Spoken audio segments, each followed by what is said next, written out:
Sarah reached into her diplomatic jacket and withdrew something that caused every security system in the chamber to activate simultaneously. Alarms blared for 3 seconds before being silenced by emergency protocols, but the damage was done.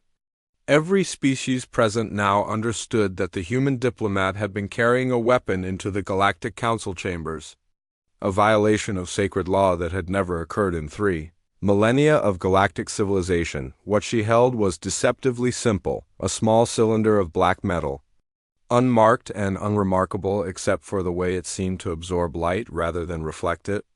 To most delegates, it appeared to be nothing more than a ceremonial object, perhaps a cultural artifact of some kind. The Scar recognized it immediately.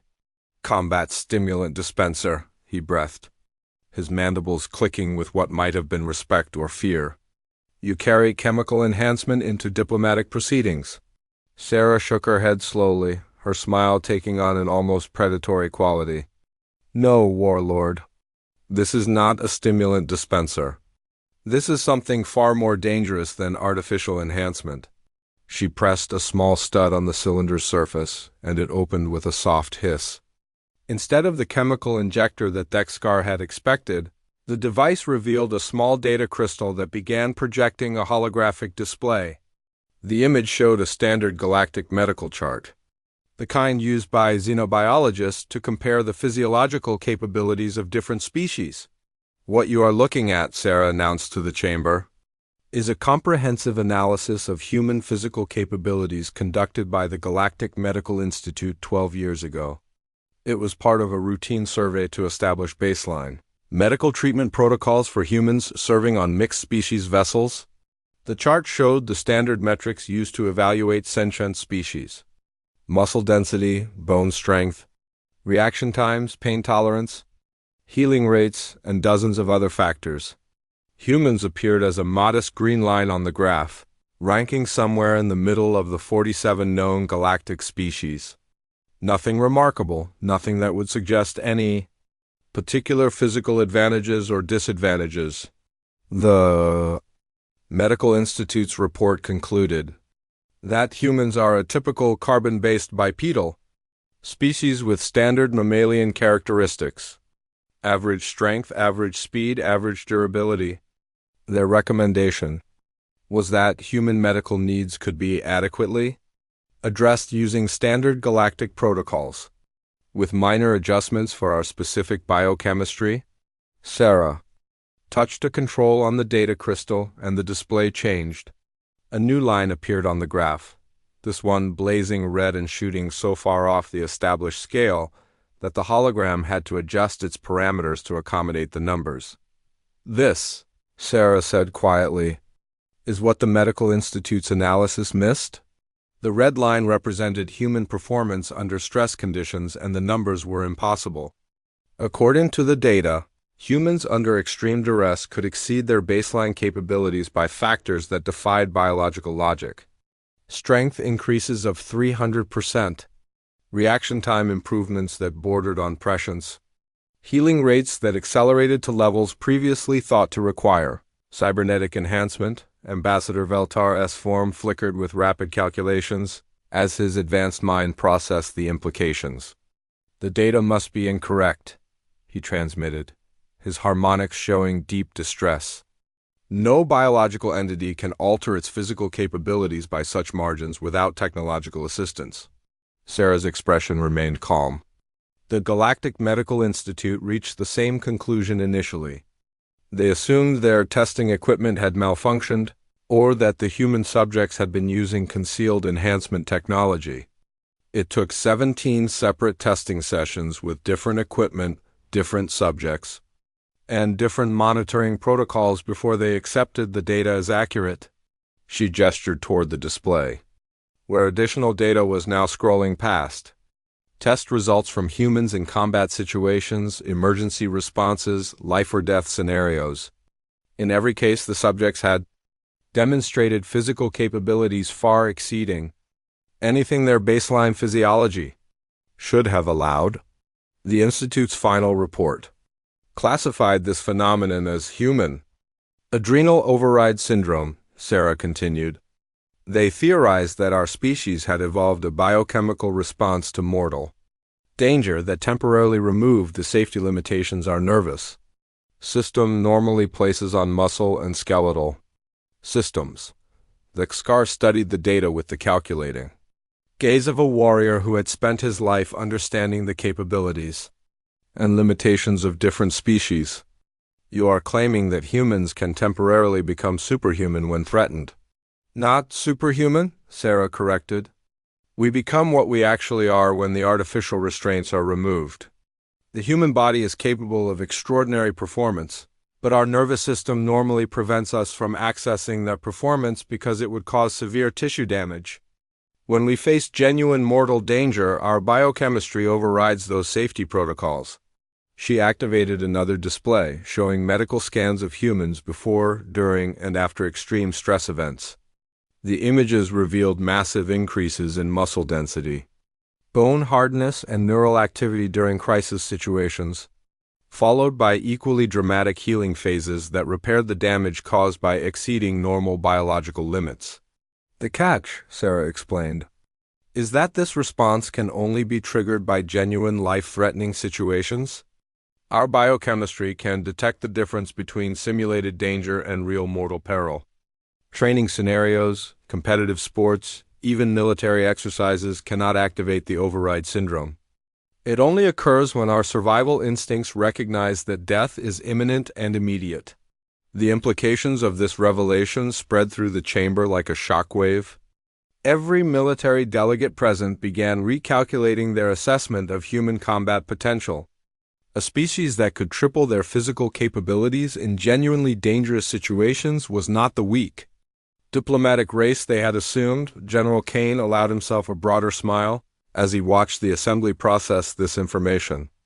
The hegemony's military doctrine had been built around this knowledge for decades, carefully concealing humanity's true combat potential, while building strategies that could take advantage of it. When necessary, the Xkar's compound eyes fixed on Sarah with new understanding. When I struck you... You triggered a genuine survival response, Sarah confirmed. My biochemistry detected that I was facing a legitimate threat from a superior physical opponent in a situation where retreat was not possible.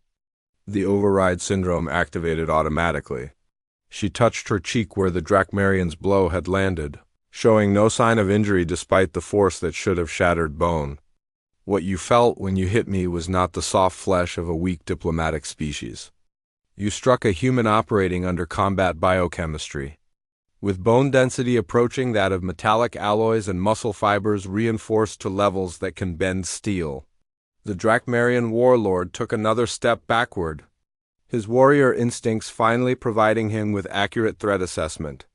He had not simply failed to intimidate a weak opponent. He had inadvertently activated a biological weapon system that was now standing 3 meters away from him. The human body under adrenal override cannot be maintained for extended periods, Sarah continued, her voice taking on an almost lecturing tone. The biochemical stress is enormous, and the cellular damage accumulates rapidly. Most humans can sustain full override for approximately 11 minutes before suffering permanent injury. She checked a small chronometer on her wrist. I have been operating under partial override for approximately 4 minutes now, which means I have 7 minutes before I need to return to baseline physiology to avoid lasting damage. The casual way she delivered this information sent another wave of unease through the chamber. She was essentially announcing that she was currently operating as a living weapon with a 7-minute operational window. Of course, Sarah added, as if discussing the weather. 7 minutes is more than sufficient to address most diplomatic disagreements. The Xkar's mandibles clicked rapidly as he processed his options. Retreat would brand him as a coward before the entire galaxy, destroying his political standing and potentially triggering succession conflicts within the Drakmarian Empire. Continuing the confrontation meant facing an opponent whose capabilities he had grossly underestimated, with the entire galactic community watching. You seek to intimidate me with biological parlor tricks, he declared, though his voice lacked conviction. Drakmarian warriors do not yield to chemical enhancement or evolutionary oddities. Sarah nodded respectfully. I would expect nothing less from a warrior of your reputation, Warlord. However, before you make your final decision, there is one more aspect of human biology that you should understand. She activated the data crystal one final time, and the display showed a simple graph tracking human population growth over the past century. The curve was steep, but not alarmingly so, showing the expected expansion of a successful species, claiming new territory throughout the galaxy. This represents official human population statistics, as recorded by the Galactic Census Bureau, Sarah explained. Approximately 14 billion humans distributed across our known colonies and settlements. The graph shifted, incorporating the data from the previously hidden settlements and the popu. The temperature in the chamber seemed to drop several degrees as Sarah's words sank in.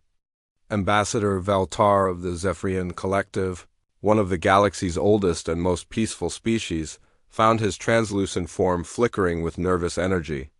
In 3,000 years of galactic politics, he had never seen a diplomatic session take such a turn. The human delegate had just been struck with enough force to kill most sentient beings. Yet she stood there as if nothing had happened. Vexcar's 4 arms flexed unconsciously, his warrior instincts telling him that something had gone very wrong with his understanding of the situation. The Drakmarian military doctrine was built on the principle of overwhelming force followed by psychological dominance. Strike hard, strike fast, and demoralize the enemy before they could mount a defense. It had worked against 43 different species across the galaxy's contested zones. It had never failed before. Sarah began walking slowly around the central podium, her movements deliberate and measured. Despite her relatively small size compared to most delegates in the chamber, she somehow seemed to command the entire space. Every species present, from the massive Kron to the ethereal Zephyrians, found themselves tracking her movement with an intensity that surprised them. Since arriving in galactic politics 50 years ago, Sarah continued, humanity has been consistently underestimated. We're classified as a Category 3 species in the Galactic Intelligence Database. Our technology is considered adequate but unremarkable. Our military is noted for its defensive capabilities but dismissed as lacking in aggressive potential. Our diplomats are viewed as competent but ultimately ineffective when faced with real power. She stopped walking and turned to face Vexcar directly. The Drakmarian warlord found himself taking an involuntary step backward, though he could not have explained why. These assessments, Sarah said with that same unsettling smile, are based on incomplete data. General Kane shifted in his seat, exchanging glances with the other hegemony representatives. They knew what was coming, had been waiting for this moment for years. The peaceful facade of human diplomacy was about to slip, and the galaxy was going to see what lay beneath. Sarah activated a small device on her wrist, and the chamber's main display screen shimmered to life. What appeared was a star chart showing the current galactic political situation, with different colors representing the territorial claims of various species and alliances. Human space appeared as modest blue clusters scattered throughout the galaxy, dwarfed by the vast empires of species like the Drakmarians, the hegemony, and the ancient Zephyrian Collective. This is how the galaxy sees human space, Sarah announced. 43 worlds of the Colonial Union, 12 fortress worlds of the hegemony, and various independent human settlements. Approximately 55 inhabited systems in total. A respectable but hardly dominant presence. She touched the device again, and the display changed. New blue dots appeared across the galaxy, thousands of them, scattered through regions previously marked as uninhabited or unexplored. The collective gasp from the assembled delegates was audible through every translation matrix in the chamber. This, Sarah said simply, is the actual extent of human presence in the galaxy? The numbers were staggering. What had appeared to be a modest collection of 55 systems was revealed to be over 2,000 active human settlements. They existed in asteroid belts marked as barren, on moons classified as uninhabitable, in deep space stations that official surveys had never detected. They filled gaps in the galactic map that every species had assumed were Empty. Ambassador Valtares' form flickered so rapidly that the chamber's lights dimmed in response. "This is impossible," he transmitted through the communication matrix, his voice carrying harmonics of deep distress. "Our surveys, our intelligence networks, we would have detected such expansion." Sarah's expression remained pleasantly neutral. "Would you?" The Zephyrian Collective conducts surveys of inhabitable worlds with atmospheric conditions suitable for gas-phase life forms. Your people quite reasonably skip over airless rocks, frozen moons, and deep space regions because your species cannot survive in such environments. She gestured toward the Kron delegation. The Kron Empire focuses its expansion on high-gravity worlds with rich mineral deposits. You have the technology to detect underground settlements, but you only look where you intend to build. Her gaze swept across the chamber, touching on delegate after delegate. Every species in this chamber expands according to their biological needs and cultural preferences. You explore and settle the environments where your people can thrive, and you monitor the regions where your interests might be challenged. This is logical, efficient, and perfectly reasonable. The pause stretched long enough for the implications to begin sinking in.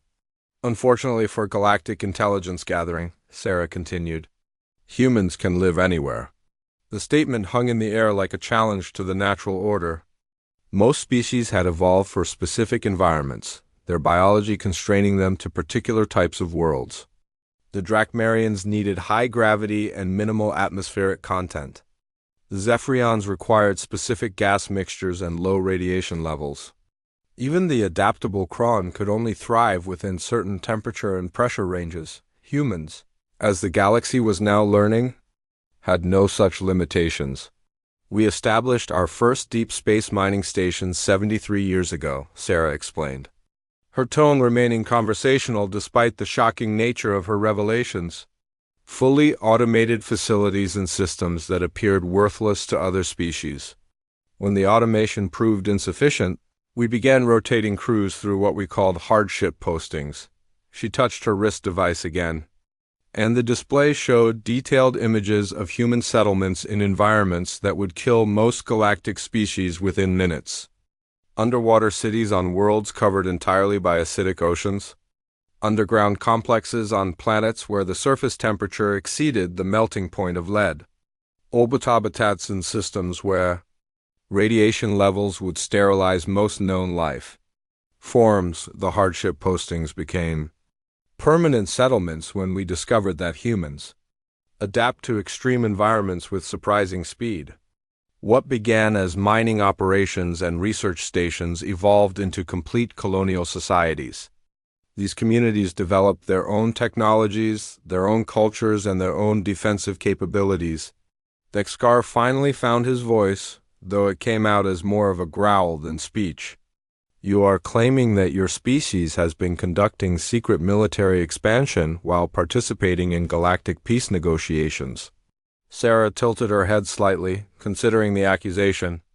"No, warlord.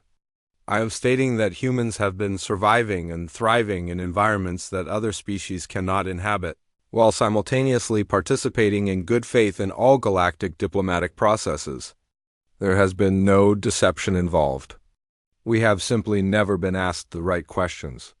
The distinction was important, and several of the more astute delegates began to understand its implications. The humans had not lied about their territorial holdings or military capabilities. They had simply allowed other species to make assumptions based on incomplete information. "Every human settlement in this chamber has been registered with the appropriate galactic authorities," Sarah continued. "Our Colonial Union representatives have filed all required documentation for inhabited worlds meeting the criteria for diplomatic recognition. Our hegemony delegates have properly declared all military installations capable of system defense. Independent human settlements have followed standard protocols for establishing trade relationships with neighboring species." She paused to let the words sink in before delivering the critical point. "The fact that galactic intelligence services failed to notice the pattern, failed to ask why humans were establishing settlements in apparently worthless systems, failed to investigate the true scope of human adaptability that represents a failure of intelligence gathering, not human deception. General Kane allowed himself a small smile as he watched the assembled delegates process this information.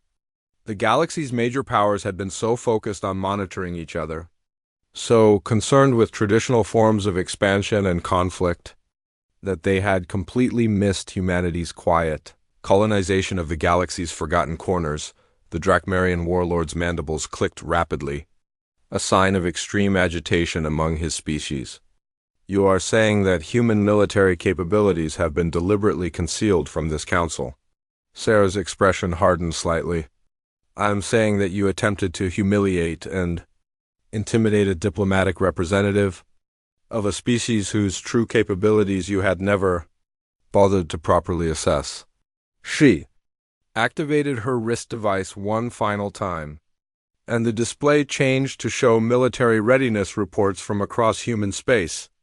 The data painted a picture that made every delegate in the chamber recalculate their previous assumptions about galactic power balance. The human colonial union, it turned out, had not been pursuing a policy of peaceful expansion out of weakness.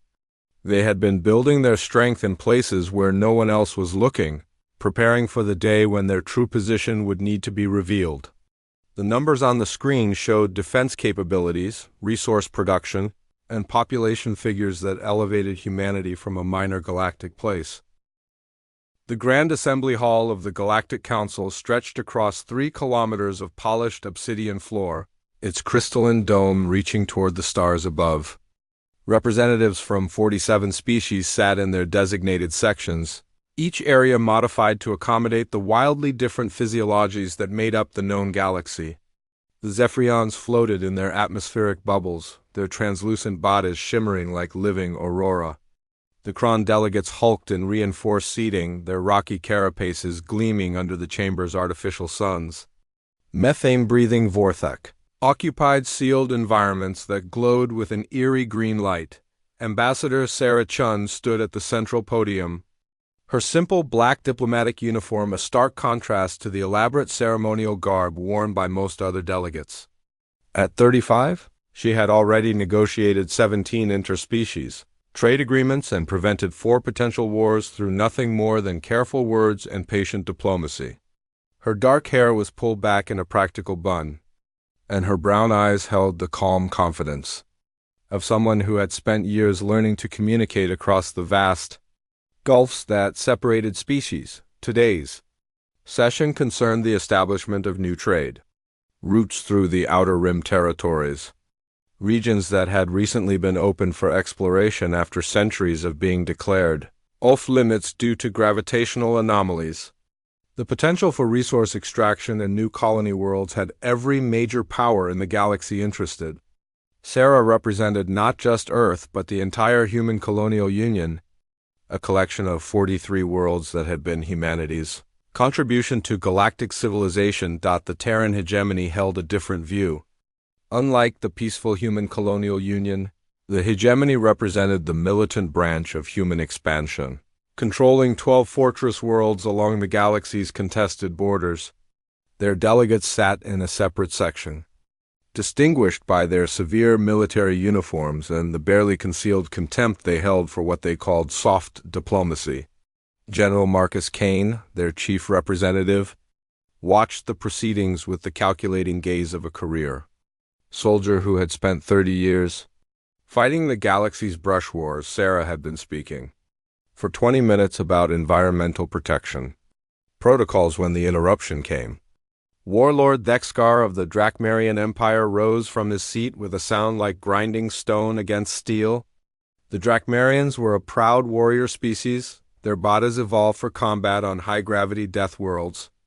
Thexkar stood nearly 3 meters tall, his chitinous exoskeleton decorated with the ritual scars that marked his victories in personal combat. His forearms ended in hands that could crush steel, and his mandibles clicked with barely contained aggression. The human speaks of restraint while her species spreads like a plague across our ancient territories. Thexkar's voice boomed through the chamber's translation matrix. the universal language system rendering his clicks and hisses into words every species could understand. They'd build their colonies on worlds that have been Drakmarian by right for 1,000 cycles, then demand we respect their environmental concerns. Sarah remained calm, her diplomatic training taking over. Honored warlord, the worlds in question were uninhabited when human settlers arrived. The Galactic Survey Corps confirmed no sentient presence.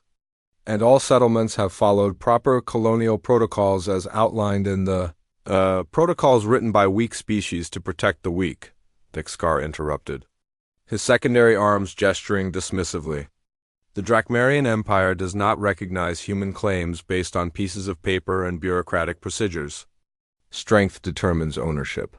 Combat determines truth? A murmur ran through the assembly. The Drakmarians had a long history of settling disputes through single combat, a practice that most civilized species had moved beyond millennia ago. Their challenges were legendary, often ending in the death of one or both participants. Sarah had studied their culture extensively, knowing this moment might come. With respect, Warlord, the Galactic Council operates under the principle of peaceful resolution. Article 12 of the Galactic Charter specifically, Dexkar's laugh was like the sound of breaking glass. Articles and charters. Words on digital displays. Your species hides behind words because you lack the strength to face truth directly. Sarah felt the attention of 47 species focused on her response. How she handled this moment would determine not just the fate of the trade negotiations, but potentially humanity's standing in the galactic community. She had dealt with aggressive species before, but never in such a public forum, never with so much at stake. The human species has never been afraid of strength, Warlord, she said calmly. We simply believe that true strength lies in building rather than destroying, in cooperation rather than conquest. The Drakmarian's mandibles spread in what might have been a grin among his species. Pretty words. But I think your species are simply cowards who have forgotten what real strength means. The insult hung in the air like a toxic cloud. Sarah felt her jaw tighten, but her voice remained level. I respectfully disagree with your assessment. Then prove it, Dexkar said, rising to his full impressive height. Face me in combat, human diplomat. Let us settle the question of human worth in the traditional way. The chamber erupted in a dozen different forms of communication. Some species chittered, others hummed, and a few released pheromone clouds that the atmospheric processors quickly neutralized. Sarah remained standing at her podium, acutely aware that every eye, sensor, and optical device in the chamber was focused on her. Warlord Dexkar, she said clearly, I appreciate the honor of your challenge, but as a diplomatic representative, I am not authorized to engage in personal combat. However, if you believe that physical confrontation is the only way to resolve our differences, she never finished the sentence. Dexkar moved with startling speed for a creature of his size, covering the distance between his seat and the podium in 3 massive strides. His primary right hand caught Sarah across the face with a blow that sent her sprawling across the polished floor. The sound of the impact echoed through the chamber like a gunshot. For a moment, absolute silence reigned. The strike had been delivered with enough force to shatter the skull of most species. Dexkar stood over the fallen human diplomat, his mandibles clicking with satisfaction. So falls the mighty human spirit, he announced to the assembly. Weak creatures playing at being strong. Sarah lay motionless on the obsidian floor, a thin line of blood trailing from the corner of her mouth. The Drakmarian had struck her with enough force to kill an average member of most species. And indeed, several delegates assumed they had just witnessed a murder. The Zephyrian representative began the ritual humming their species performed for the dead. While others started to call for emergency medical assistance, 3 seconds passed. Sarah Chun opened her eyes, wiped the blood from her mouth with the back of her hand, and smiled. The expression on her face was unlike anything the assembled delegates had ever seen from a human diplomat. Gone was the calm professionalism, the careful neutrality. In its place was something ancient and terrible, a reminder of what humanity had been before they learned to build cities and write laws. It was the smile of a species that had crawled up from the African, Savannah by refusing to stay down when predators knocked them over, Sarah stood up slowly, her movements fluid and controlled despite the blow that should have left her unconscious or dead.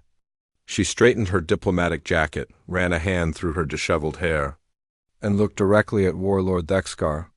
"That was a mistake," she said quietly, her voice carrying clearly through the absolute silence of the chamber. The Drakmarian warlord stared at her, his compound eyes registering something that might have been confusion. In 30 years of combat across a dozen worlds, he had never hit an opponent with that much force and had them simply get back up. His strike could cave in the chest plate of a Kron warrior or shatter the crystalline structure of a Zephyrian. No soft-bodied biped should have been able to absorb that impact and remain standing. "Impossible," Dexkar muttered, his mandibles clicking uncertainly. "You should be dead." Sarah's smile widened slightly, revealing teeth that seemed somehow sharper than they had moments before. "Warlord, you just learned something very important about humans. We don't break easily." She turned to address the chamber, her voice carrying with it a new authority that made even the most powerful delegates lean forward in their seats. "Esteemed representatives, you have just witnessed something that I hope will provide valuable context for our future negotiations. The Drakmarian warlord struck me with the intention of demonstrating human weakness. Instead, he has provided an excellent demonstration of human resilience." The silence stretched on, broken only by the soft hum of the chamber's environmental systems and the occasional nervous sound from various species. General Kane and the other hegemony delegates watched with expressions that mixed pride with something that might have been anticipation. Sarah continued, speaking, her tone conversational despite the blood still visible on her chin. "You see, Warlord Dexkar operates under a fundamental misunderstanding about human nature. He believes that because we prefer diplomacy, we are weak. He assumes that because we build rather than destroy, we have forgotten how to fight." She paused, letting her